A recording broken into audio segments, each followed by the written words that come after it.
So, I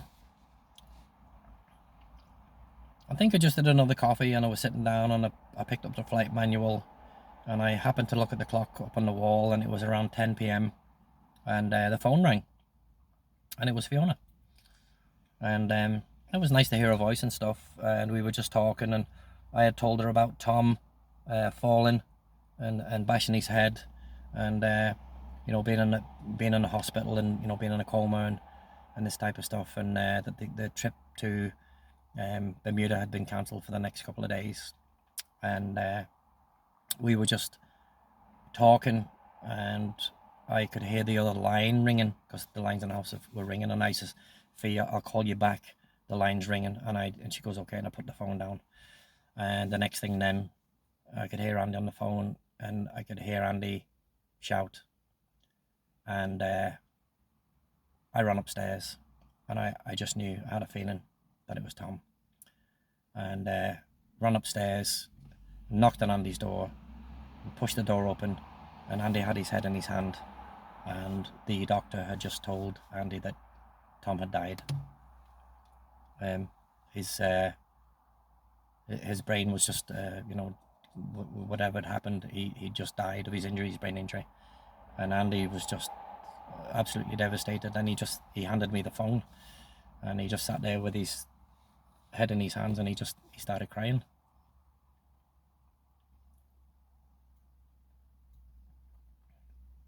And that was pretty hard for me to see. So I introduced myself on the phone, and I just says, "Doctor, this is Colin. This is Andy's business partner." I said, "Andy's pretty upset at the moment." I says, "Could you please, explain to me?" He goes, "Oh, are you the Irish guy that came with Andy the other night?" And I said, "Yes." And he says, "Unfortunately," he says, "Colin," he says, "Tom's passed away due to his injuries. Um, he just his head trauma it got worse. We relieved the pressure as much as we could, but because of the other significant damage that Tom had had before, his body was very weak. He was very frail, and unfortunately, they tried to revive him, but he didn't respond to revival treatment, and that he had passed away about 20 minutes ago." And I just stood there, and all I could say was, "What do we do now, Doc? What's the next steps?" And they just says, "If you could, come to the hospital, within the next hour or so, and just sign some paperwork, and we'll take it from there." And that was it. Now, in Ireland, when you die, okay, you ring up the police. The police come. The police may ring, your undertaker. In the small town we lived in, it was a company called McAtee's. It was a family called McAtee's. They owned a pub called McAtee's, but they also owned the local funeral parlor, and they prepared bodies for the mortician and stuff. So once the body was taken away and the post-mortem was done, McAtee or whoever would retrieve the body, take it back, dress the body, obviously, and make sure that the body was presentable. And that's how they did it. And the next thing then, they were home that evening, or that the next day they were home, and they were taken to the person's house, and they were waked for 3 days. Basically, people who knew him would come to the house and view the body. If it was an open casket, if it was a closed casket, obviously, if it was some type of trauma that affected the face of the head, it would be a closed casket, and people would come. They would have tea. They would pay respects. They would sit and talk for hours about how fucking good you were, about what a complete bastard you were. You know what I mean? Um, and then you would be buried on the third day, and that's how it was. So I wasn't really too familiar with what they did in the States. Anyway, I thanked the doctor for letting us know, and I hung up the phone, and Andy was just a mess. He was just in fits of tears, and I just went over and I put my hand on Andy's shoulder, and I just told him what the doctor or the surgeon had told me. At some point we would need to go to the hospital and sign some paperwork, and then steps would be taken from there. So, and I just put my hand on Andy's shoulder, and I says, "Mate, listen, come and get me when you're ready to, I'll be downstairs." And Andy didn't answer. he just sat there sobbing, and so I just left him. I just left him on his own. I went and closed the door, and I went downstairs, and I sat on the couch, and my heart was breaking for him. My heart was absolutely in turmoil. I'd liked Tom. I'd only known Tom a couple of weeks.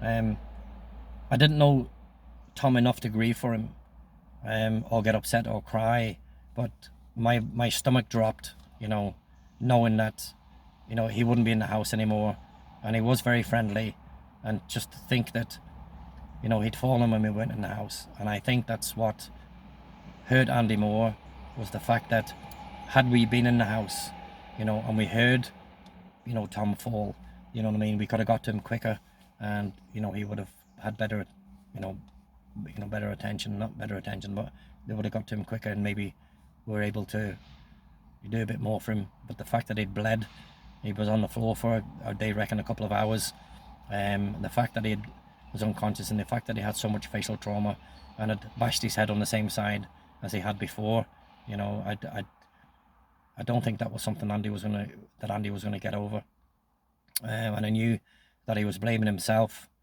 for not being in the house, for Tom, but Andy had a business to run, and Tom was quite capable of moving and walking and talking, although it had been a bit slow. And he insisted. Tom was like me and Andy. Tom didn't want to fuss. He wouldn't have wanted to fuss over him. You know what I mean? Tom could dress himself. Tom could clean his own ass. He could shower himself, all that type. He could feed himself. Although a bit slower, but he could still do that. And he was independent. He didn't want people running after him and treating him like he was a vegetable. And now, unfortunately, Tom had passed away. So it was going to be a very somber moment.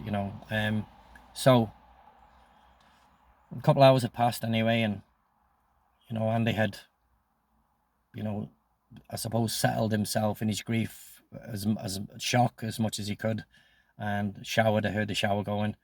Andy had changed into a long pair of chinos, a white shirt, and I went and did the same. I just went and put a pair of black pants on, and a white shirt and some shoes, and we got into the car and we drove very quietly to the hospital. And I waited in the waiting room, and Andy went to the desk and spoke to the receptionist, the nurse receptionist, and had said what had happened, and she rang, and then the doctor came down, and him and Andy walked away. He didn't look back at me. He didn't ask me to come with him. I just sat there. This was a private moment between Tom and Andy, and to be quite honest, I didn't want to see Tom dead. To be honest, I didn't want to start looking at corpses and have that vision in my head of, Tom lying there dead and everything, like, you know what I mean? So what the doctor did ask, was if, they could take some of his organs. So I don't know if Tom had actually been kept on a ventilator or some type of life support or something to keep his blood circling. I didn't ask that question. But I know that Andy had agreed that they could take, his organs, that would help somebody else. And I think Tom had also wanted that. I don't think Andy would have done that if it was something that Tom hadn't wanted. So, there was the paperwork that Andy had to sign. So I didn't ask. I'd wait for Andy to tell me. So they went to see Tom. Andy said his goodbye. Came out and said to me, if I wanted to see him, and I said no, I don't want to see him like that. You know what I mean? Andy wasn't upset by that. He respected, what I'd said, and so what they would do with Tom is basically they would do a post-mortem as is customary. They would take his organs, and then Tom had wanted to be cremated, so Andy would make sure that the body would be transported to the crematorium, which there wasn't one, there was one a few miles from where we lived. So Tom would be transported there via the hospital. Andy would pay for that, and then he would pay for Tom's cremation, and he would take Tom's ashes home when it was all done. And that's the way that it was going to be, and that was Tom's wishes. Again, it wasn't something I knew of. It wasn't discussed with me in the house, but that's what Tom wanted from when Andy told me. So that was the story so far on that.